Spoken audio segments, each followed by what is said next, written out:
So remember that they are changing my voice. Okay, in this video I'm just going to briefly talk about why they're changing my voice, why they're causing me to stumble on my words. Okay, I've gone over it at least in 10 videos or so in terms of talking about how they try to make themselves look good or something. Okay, they have some kind of strange belief, right? Think about a white supremacist during colonialism or something. A lot of those groups, those social clubs, are still around today, like the Freemasons. Even the Klan is still around today, okay? And they basically were living during a time where America was very concerned with colonizing the world, and America is still very concerned with colonizing the world. And one form of colonization, right, colonialism is mental, right? It's mental colonialism. They want you to think a certain way. Propaganda generally is not designed to trick you into believing the propaganda, per se. It's there to complement a bunch of other things that are designed to get you to behave a certain way. And they don't necessarily want you to think that Trump is the Messiah, but they want you to play stupid. Because playing stupid, okay, when the nation wants you to play stupid and tries to make it popular to play stupid, is stupid. I can't think of a single case where society is demanding someone to play stupid, where it isn't stupid to play stupid. It just continually is the case. So they want you to behave the way you're behaving, okay? And they have certain, milestones and points of references along the way to make sure that it goes that way. They also want to piss me off. This part's key. Listen very carefully. They want to make me angry so they can cause me to have cognitive impairment. Because when they're fuming me, whether they're using technology or not, I don't know exactly what they're doing. But for whatever reason, when I get angry, it causes me to have some kind of pain in my brain. Okay. Now, they probably would chop this up to something that they've caused, right? Maybe they cause an aneurysm or whatever. They try to cause something like that to happen, okay? And then say that was the problem. But what led up to it was them fuming me. Even if you believe that it was me yelling that magically caused it, whatever they're going to do to my brain to happen, right? In the long term. First of all, I'm right to keep doing what I'm doing, even though I know they're going to do something like that, or I strongly suspect they're going to do something like that. Secondly, even if you believe that that's what happened, you know that they caused it one way or another, right? They're provoking me time and time again. Their cultures, their values, their philosophies, caused them to be foolish enough to persecute me and fume me, and I have 23 witnesses. So it's stupid to look at 23 witnesses and the testimony of the most honest and most righteous person that ever lived, and to discard that completely and to play stupid and believe the government narrative. I'm sure we can all agree on that. I mean, hello, right? Okay. So when we look at this thing, we know for sure that I'm telling the truth and that they're being very childish. Okay? They're not fit to lead because they keep throwing fits. Okay? They every day they get up and they say, hey, let's persecute this guy. Let's fume this guy. Let's call it some kind of experiment like they did with MK Ultra. Okay? Let's call it some kind of necessary operation like they did with COINTELPRO. It's the old dog is they're up to their old tricks.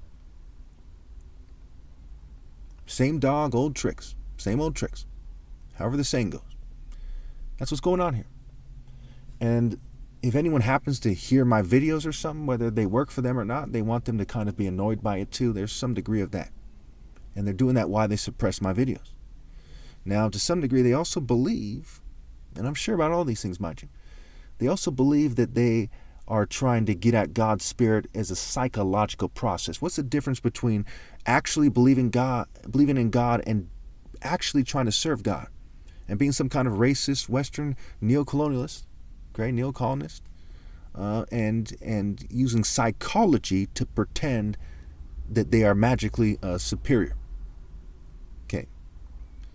Obviously, psychology is immature, right? It's like Mark Twain, right? These characters in Mark Twain, Tom Sawyer, Huckleberry Finn, they're playing pirate, right? Don Quixote, right? It's immature, right? It's make-believe. It's tea time.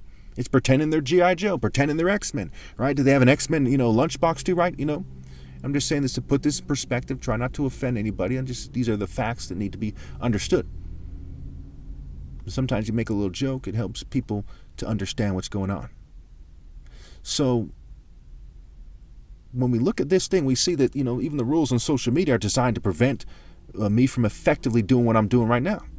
I mean, I should be allowed to call them names and just be very bitter and to show my authentic response without having to hold back animosity and resentment, right?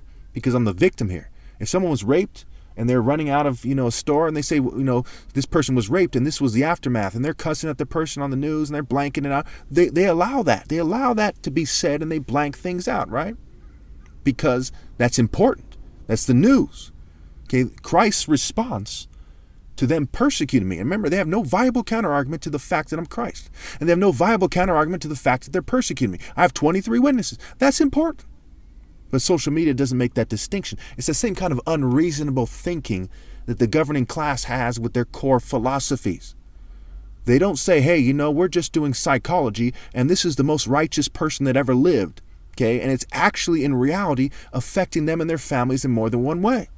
If you don't believe that is the case, what's the difference between someone who comes from a long line of nerds? Again, I'm not trying to insult them here, but it's obvious.